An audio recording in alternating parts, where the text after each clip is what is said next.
Alrighty guys, welcome back. As you guys can see on the thumbnail, we're going to go over the Fore Fuel system for my 2015 Dodge Charger Scat Pack. You guys seen it here in the channel, it has a built motor, Whipple Gen 5. Now it's time to upgrade to the fuel system and go 85 with Dusterhoff Racing tuning. And I'll show you guys what comes in the package. Alrighty guys, so here's everything that comes with the setup. We went with a twin setup. These are two 95 fuel pumps, 8N feet and return, 30 feet of 8N fuel line.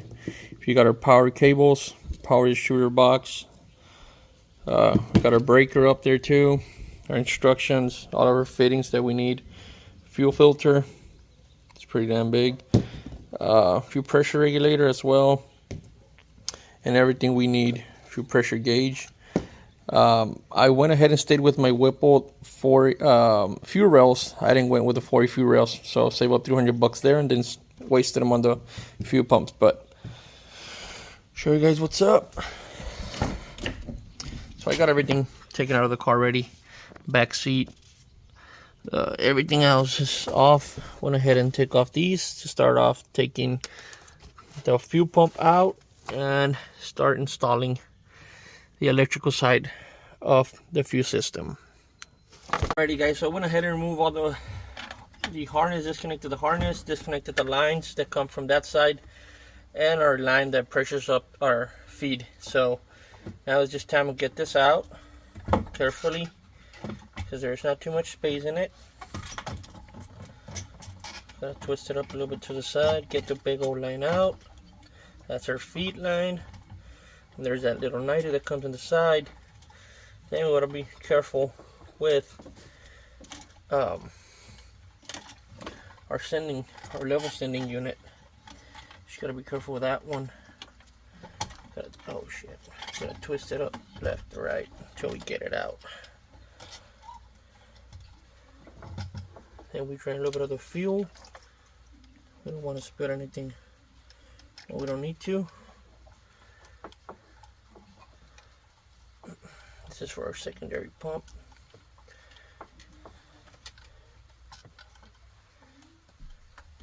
And there it is guys, that's the stock fuel hat.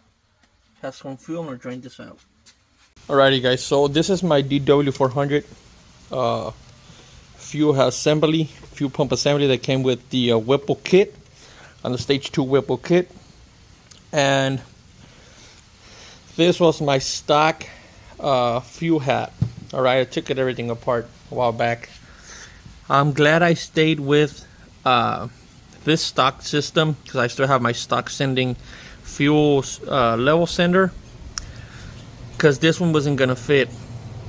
And if you could see, they're a little bit different. Something I did notice between the original one and the DW400, it wasn't matching my miles per gallon as the original one was.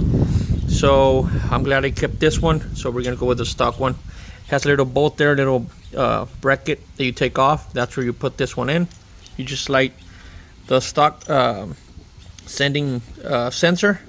You got those little pins. You push them out, comes back up, put it in there, and tighten up that bolt, guys. Alrighty, guys. So I'm starting to install back.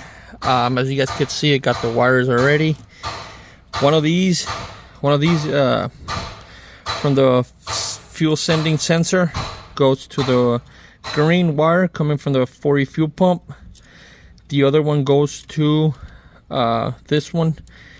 This other green one that's on this side, this one goes to the black wire coming from the Fore fuel pump. And then you got the passenger side fuel sending also level. And this green one that comes from that side, from the passenger side, goes to the yellow one coming from the Fore fuel pump system, and the black will goes to the ground right here. So I already got everything in there. I'm gonna tie up the wires, guys. I'm barely tying up this hose up here. Then I'm gonna put the next one. Then we're gonna jump and put the little regulator and block off plate on that side, and we're gonna try to put this in. And we got our stock sending units. Hopefully we'll get our accurate fuel tank again. Ready, guys, so this is the passenger side sending unit that we have. So I already put the block off plate in there. As you guys can see it, that black one in there. It's in our regulator. Gonna push this pin back, get the other one out, remove the little ground, then put the new one in with the both seals, the small seal on top, and then the other one on the bottom. Push it in, put your ground wire back in there, squish them in there, put the little clip back in there that keeps it from coming out. Make sure it doesn't have any leaks on the side. Now all it's left to do is put a little block off plate that's gonna go here on top, and we should be calling it a day. I'm just gonna put the lock tabs, and we're gonna put everything back on and start running the wires. Righty guys, so I did some of the wiring already on it. As you guys can see, I'm gonna run the lines tomorrow because I gotta put the tank down, make some space, put the lines in, start measuring everything. But got all the wires here, just tape them out as it is. Just mucking stuff down, guys. Not how it's gonna be. But this is where I'm gonna put the controller, on this side. My car does come with a Beats Audio 8-inch sub, so hopefully it doesn't hit. I mean, it's kind of the same length, so we'll be good. If anything, I'll just push it up a little bit this way, run my powers from here to the battery, my grounds, my power block as well, and these are the power and grounds for the fuel pumps 1 and 2. The signal for the remote when the car comes on and off. But then I'm gonna start fixing up all the wires really nice, guys, to make it look OEM. Righty guys, so this is day 2. Got the car lifted up in the jack stands, start up in the front, then work my way to the back. If you got a car that's as slow as mine is like 2 inches off the ground from the front, with these tires, I recommend you start from the front, not from the back, just so you guys can know. So you're gonna have to do the work 2 times. So we're gonna go into the car, and I already took off the plastic that's covering the gas tank, but I'm gonna have to lower a little bit, lower the fuel tank a little bit. So there's one bolt, then we come this way, there's the other one that comes from this bracket right here. So this is our where we put fuel into the car. It goes into the tank. So I'm gonna have to lower this tank a little bit down, hopefully just on this side, because this is where I'm gonna try to find where I'm gonna run the lines, because I don't want to get pinched or kinked around this area up here. So hopefully drop it down a little, see how much space we have, and we'll work from there, guys. Righty guys, so this is how we're gonna do our dual pumps setup. So we got our feet line, comes out, goes to the fuel rails, jumps over the front, goes into the fuel pressure regulator, comes back on the return side. So this is a horseshoe style, as you call it. So this is going to work for my vehicle application. Also works for, there's other different ones. I mean, it depends on what you want to, what setup do you have. If you have a triple setup, there's other ways. So like on my F-150 on the 97, this is the setup I have on my 97. So, but on a scat pack, we're gonna run this one, that setup. Alrighty guys, so before starting everything, I came up here in the front of the engine, started making some room, move out all the coolant lines from the supercharger, make space so I could be able to work with the fittings that are provided by Fore for the Whipple fuel rails. Make some space on the back to be able to manage the space I have. I think I'm gonna come through here with the feed and return. I'm gonna try to see where I'm gonna mount my fuel pressure regulator, somewhere where I have access to it. I don't want to have everything up here, because we're gonna come in on our feed line. It's gonna go up here, it's gonna go around, come back, and it's gonna head back to the return to the tank. So cylinder 1, 2, 3, 4, 5, 6, 7, 8. That's how we're gonna do it. And I'm gonna start, I don't know if I should start up here or start down there, but I'm gonna think about it, guys. We'll be back in a bit. Righty guys, so we got some short and long fittings, as you guys can see, short and long, but we got some issues here. Clearance issues right here. Hopefully, once it's in there, we could pass a line through that side, because that's a short one, and the long one comes right up, right on top of that fitting of this vacuum line. So I guess we're gonna go the short one here, screw it up in there, twist it down, and measure the line. Hopefully we'll figure it out. In the back we have a lot of space, as you guys can see. No issues on the back, but the front it is an issue. On this side we're good, it's just on the other side. But let me figure it out, guys, and I'll be back. Alrighty guys, so I already got this one. Just, you know, I did install the fitting onto the line already. On this one it's already set. Start making measurements, but look at how tight that is. It's really tight. There's really not enough room, not even through the bottom, not even through the top, to go through the back of the blower. Then you have these vacuum lines that go here, especially on this one. I tried the short fitting, it quite didn't do anything. Tried the long one, that is this one, and it's just hitting on the other, on this vacuum line that goes to the bottom. So my guess, I think what I'm gonna have to do, guys, I didn't want to make it because it's gonna look nasty, but the only way I'm gonna make it work, because this fitting's damn long and it's hitting on top, either it's the fuel line or it's the vacuum line that I'm gonna be installing. So it's either one of each. So I think I'm just gonna curve it up here, maybe, and call it a day, man, because there is no other option on how to do it because of that fittings hitting. Either I don't want to cut the OEM style line because it plugs in there pretty damn good. So I think that's what I'm gonna do. Just twist it up here, and it's gonna work eventually because the cold air is gonna be on the bottom. But I mean, we're gonna have that kind of a loop here, but I don't want to kink the line, so maybe add a little bit of space. I don't know, guys, I'm still thinking about it. This is the only hardest part. You gotta know where you're gonna route everything on it, make it look clean, and I want to make it as clean as I can. And right now I'm stuck there. I'm not sure how different the Fore Fuel rails would have been, but I went with the Whipples because that's what I have already. Save some money on that side.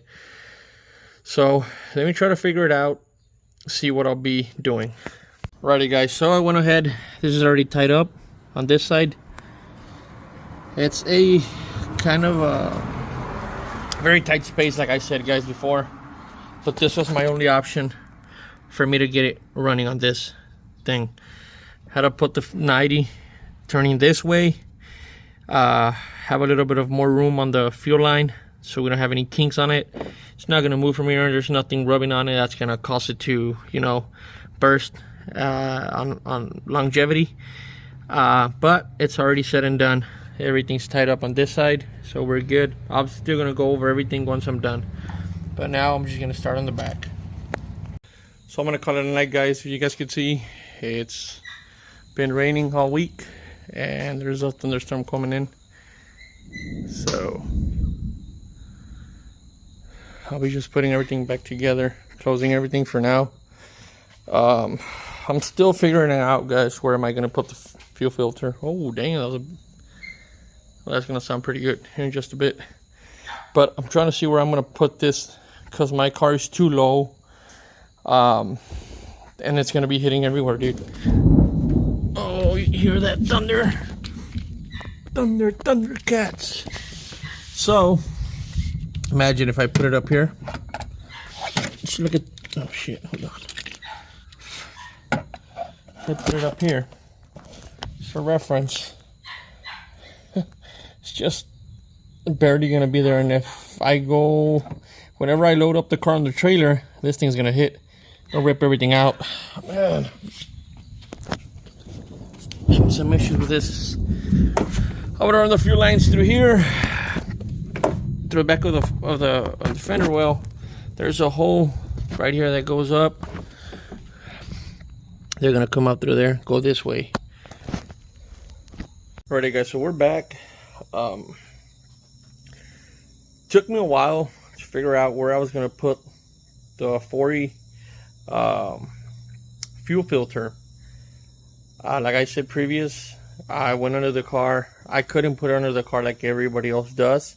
I've tried put it on the back of the tank, then I had to run more line. I didn't have enough line yet. A lot of curves and axles and all this stuff in the way. It's very tight under these vehicles, guys, because they don't have a frame. So I found the best place. Everything's already tied up. We're gonna pressure up everything here just a bit, but man, it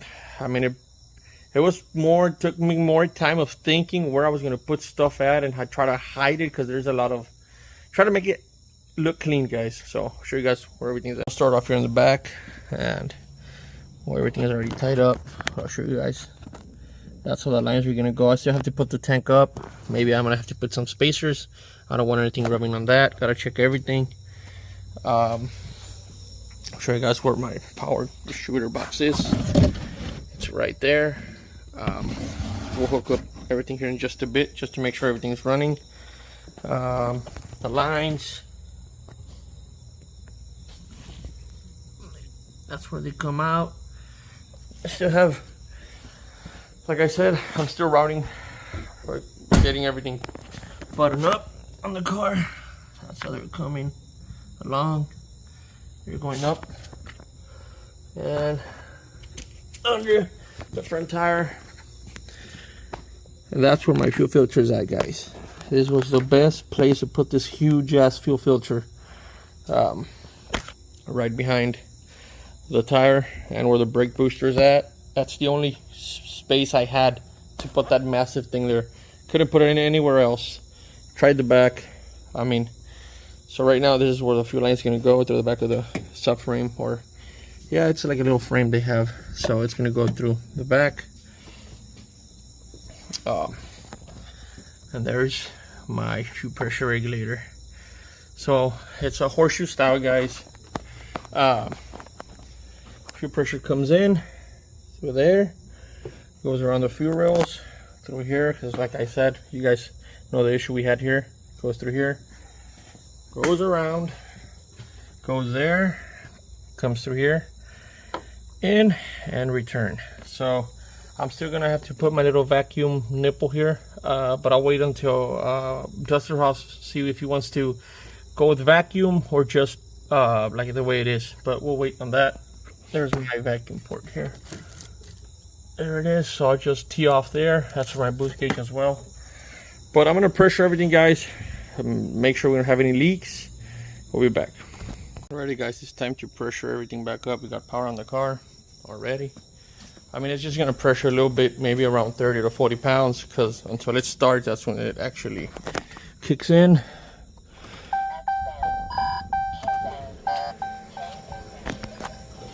I do hear the pumps. Now they stopped already.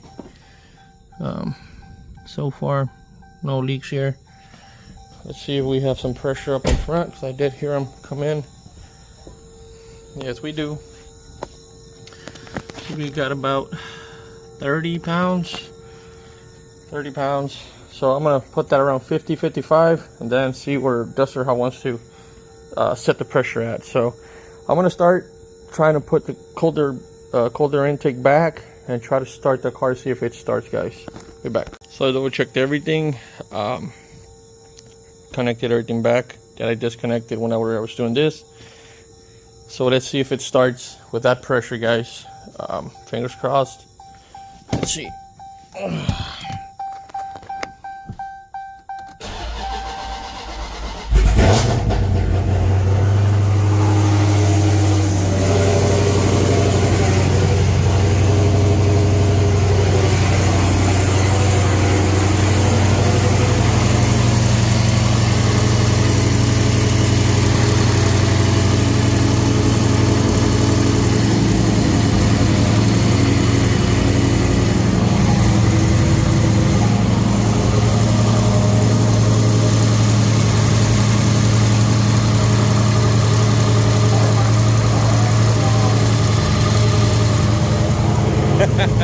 So that was one of my good friends. He's a cop, and somebody just ran the stop sign and he got him. So we were talking for a little bit. The guy passed the stop sign with the lights off, didn't even stop. He's like, oh man, I want to stop this guy. But back to the car. It's already running, guys. So far, no leaks. I'm gonna start up here in just a bit again. Check everything. You guys could hear Sky. She's mad. She wants to come out.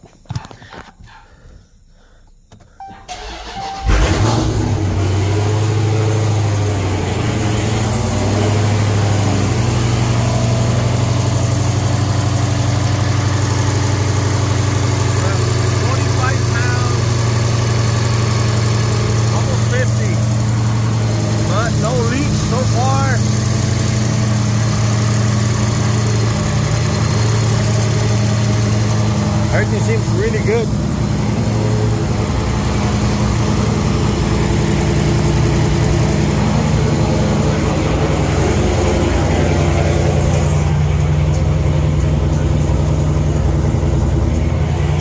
Alrighty guys, so I'm finished with assembling the Fore Fuel system.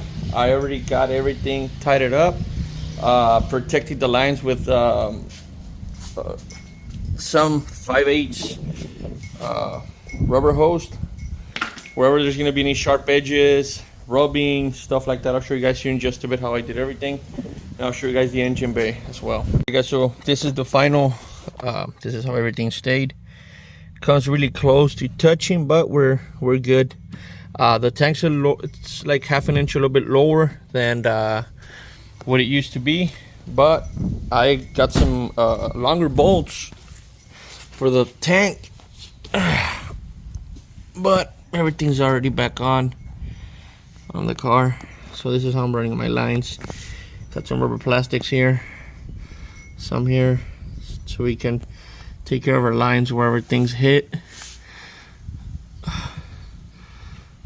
gonna put a tie strap on this one. Forgot to do this one here just a bit, but that's how they go up. There's other plastic lines that go up too, guys. So they come up. Also got some plastic lines there, so we don't have any issues, because that's where our fuel filter's at. I mean, I have access to it. That's how I ran my lines. This is my return line, and this is my feed line. These are all -8. Now I'm gonna start putting everything back together, assembling everything again, making it look clean. But we're done with this Fore Fuel system, guys. Only thing left is just to see if we're gonna run it with vacuum, so we can get some vacuum reference, or we're just gonna leave it the way it is. Depends on your tuner, depends what he wants to do, guys. But that's how we ran our system, horseshoe style. Again, comes in, goes around, crosses over, goes this way, comes out, comes here, return, goes back. Now I'm just gonna put everything back together on the car, seats, fixed where I have my power distributor box for a fuel pumps. Fix these wires. These are 1 and 2 fuel pump, our signal. There's our block up here in the back. Fix all this, make it look nice, and we're waiting on our ice tank to come also, guys. So we're gonna get a badass ice tank here in the back to have a clean setup. Alrighty guys, I hope you guys enjoyed the video. I try to explain the best I could on this setup, because there's not many Mopar Fore Fuel system videos out there, especially for a 392 or a 5.7. There's a lot for the Hellcat platforms, but I try to do my best, guys. Try to point out the most important part of what you need to install, like the fuel level sending unit and all that stuff. But if you guys have any comments about Mopar, about this particular setup, on an SVT Lightning, on the Chevys, I'll provide you the best information I can, guys. Just DM me on my Instagram at BoostedLife294, or just hit me up here in the comments on YouTube, and I try to reach to everybody as fast as I can, as I always do. But I hope you guys enjoyed the video, man, and we'll see you on the next one.